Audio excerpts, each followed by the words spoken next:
Welcome to Solanki education digital. નીચે આપેલા કોષ્ટકની વિગત પરથી પ્રશ્નોના જવાબ લખો, ગમે તે 4। અહીંયા કોષ્ટક આપ્યું છે, એના પરથી પ્રશ્નના જવાબ લખીશું।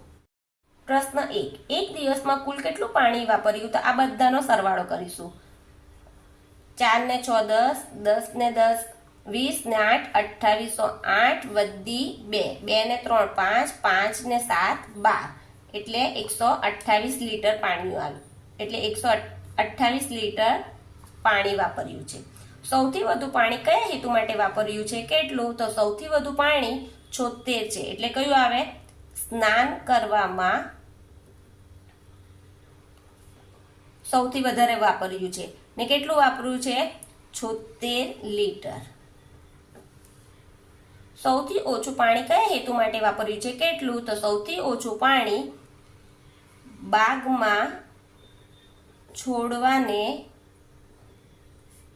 પાણી પાવામાં, ને કેટલું ઓછું વાપર્યું છે?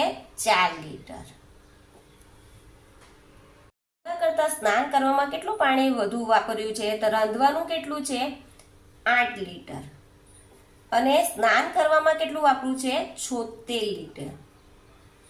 તો કેટલું પાણી વધુ વપરાયું છે? તો આપણે કરીશું 76 લીટર માંથી 8 લીટર બાદ કરીશું, તો 6 માંથી 8 ન જાય એટલે દશક આપીશું। અહીંયા કેટલા રહેશે? 6, 16 માંથી 8 જાય તો 8, અને અહીંયા 6, એટલે 68 લીટર પાણી વધુ વાપર્યું।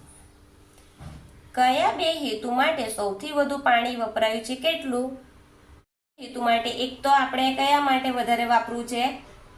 સ્નાન કરવામાં, અને બીજું વધારે વાપરવું છે કપડા વાસણ ધોવામાં। કેટલું? તો હવે બંનેનો સરવાળો, સ્નાન માટે કેટલું વાપરેલું? 76, ને પેલું વાસણ કપડા માટે 34।